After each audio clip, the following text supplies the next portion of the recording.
Biomass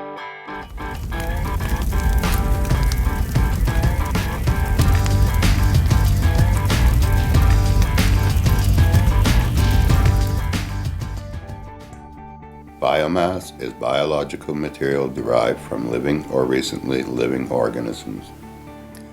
The following characteristics are true of all biomass. It must be burned to derive energy. The source material must be grown, harvested, processed, transported, distributed, and stored. The consumer must have a dedicated appliance, and a certain amount of manual labor is required to load and clean the apparatus. Available sources include wood chips, wood pellets, cordwood, grass pellets, and corn. The biomass market has the potential to provide residents access to affordable local resources, especially during a time when oil prices continue to rise. According to Ken Lawson of the Maine Forest Service, of the 7 million tons of pellet quality biomass material available in Maine, 4.4 million could be useful for home heating. Using biomass as a heating source in Aroostook County is not new.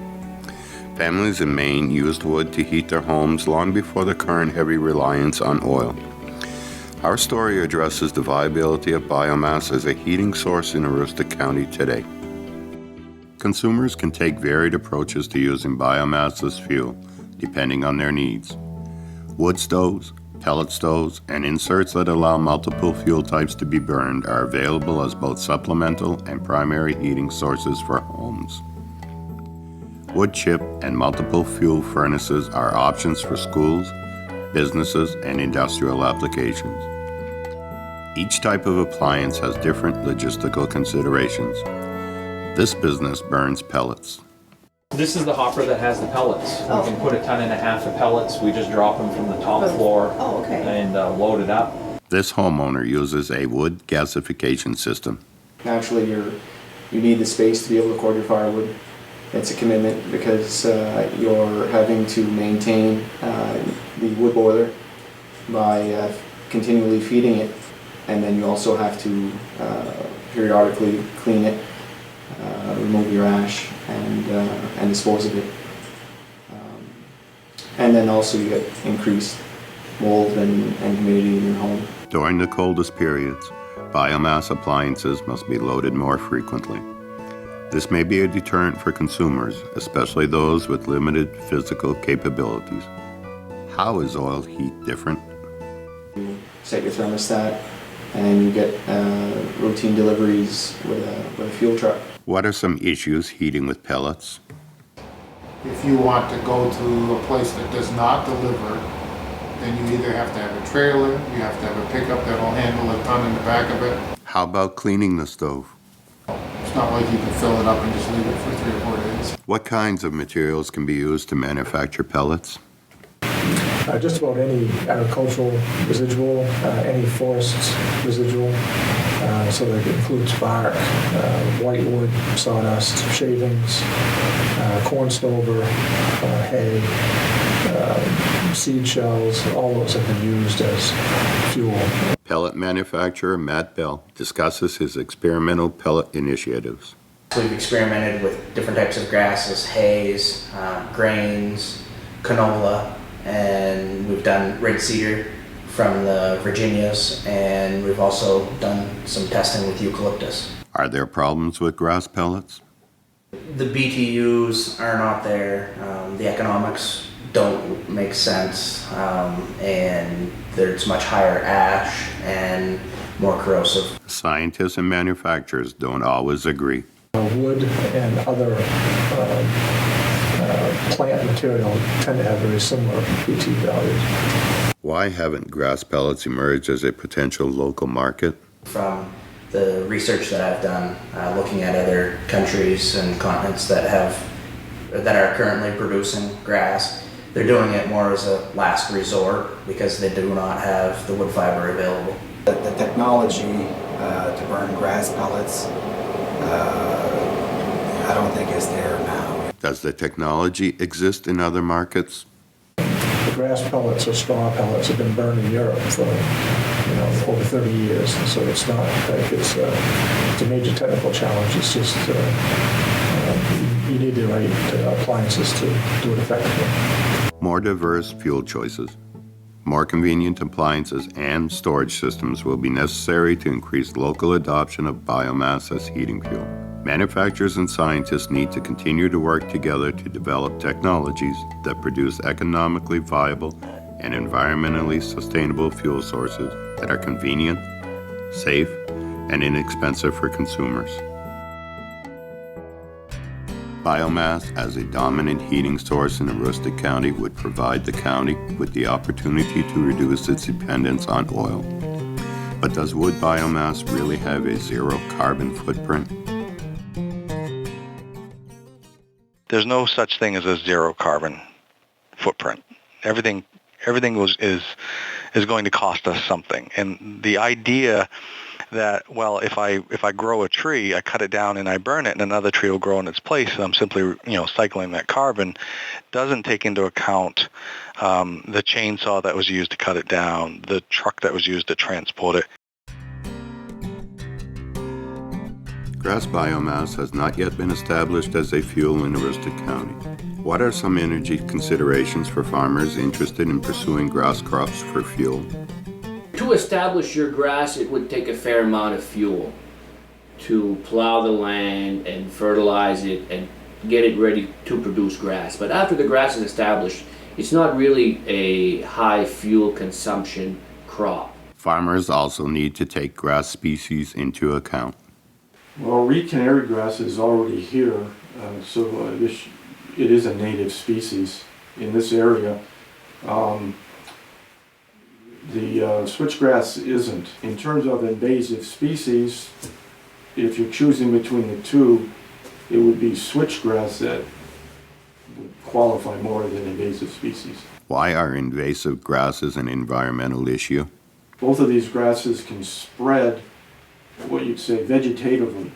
Now they can also produce seeds, and those seeds can be spread as well, so it's kind of like a double whammy. Are there other environmental considerations? Are chemicals a concern when biomass is burned?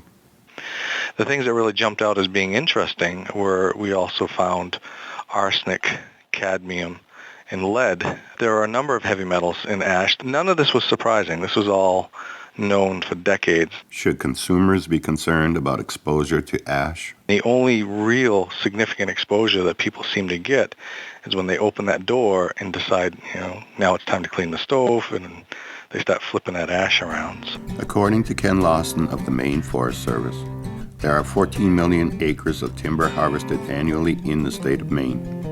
In the 1980s, none of the timber harvest was utilized for biomass. Now 23% is used. Trees are a renewable source, but they take up to 40 years to regenerate. Deforestation could be a risk. We just can't go cut down every tree there is and turn it into pellets. When it started, pellets was all recycled sawdust. According to Lawson, current managing practices use varying techniques to help maintain viable forests. Biomass, whether produced from wood or agricultural byproducts, is still better for the environment than oil. If you compare it to oil or coal, well, in oil and coal, what you're doing is you're releasing fossilized carbon that would have taken millions of years to move into the system. Adopting biomass heat sources could help Aroostook County lower its carbon footprint and mitigate climate change in an economically sustainable and environmentally responsible fashion. Aroostook County residents depend largely on oil, which is once again approaching record prices. At the present rate, heating oil expenses consume almost 10% of household median income, which in Aroostook County is over $15,000 lower than the national average. On the average, we were spending roughly $211,000 in fuel oil. After switching to biomass, how much will you spend? Somewhere around $102,000 is what we're going to spend this year. Well, we can't see that oil is going to be going down in price over the next several years, so figured we'd supplement it with wood and cut down the price a little bit. The adoption of biomass should be considered as an alternative heating source because of abundant local access. This graph illustrates potential savings based on 2011 and 2012 heating costs. For 800 gallons of heating oil, consumers spent over $3,100. For the same amount of generated heat, wood pellets cost around $1,600 and cordwood cost just the $1,100. I experienced at least a third in cost savings on my heating oil bill. We don't burn more than 2.5 tons pellets, maybe 3 on a cold winter.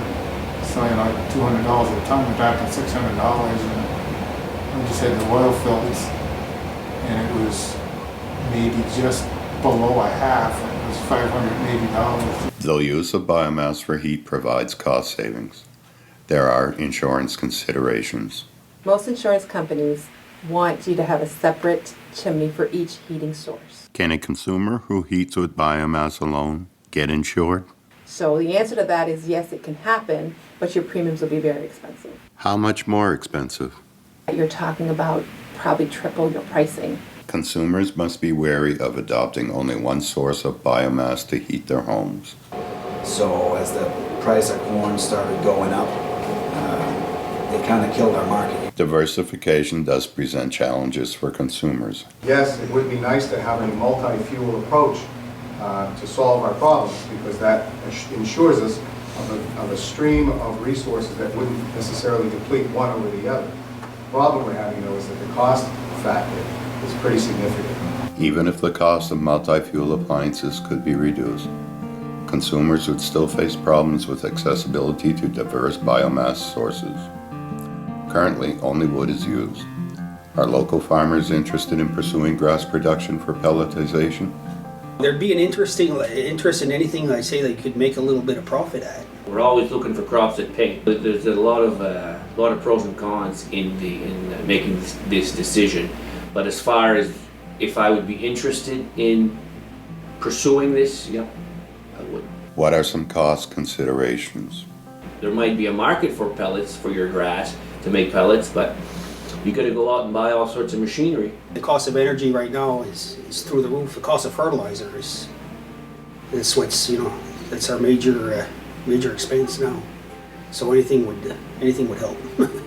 We face the declining forest products industry, the availability of fiber, the harvesting crews are not out there like they have been in the years past. Electricity is a huge factor for us, especially given that Aroostook County is not connected to the rest of the ISO New England grid. So energy costs are very high, and then transportation is also another costly barrier. Though locally produced pellets may cost consumers slightly more, there are clear benefits. We purchase all of our fiber, or the majority of our fiber, right in Aroostook County.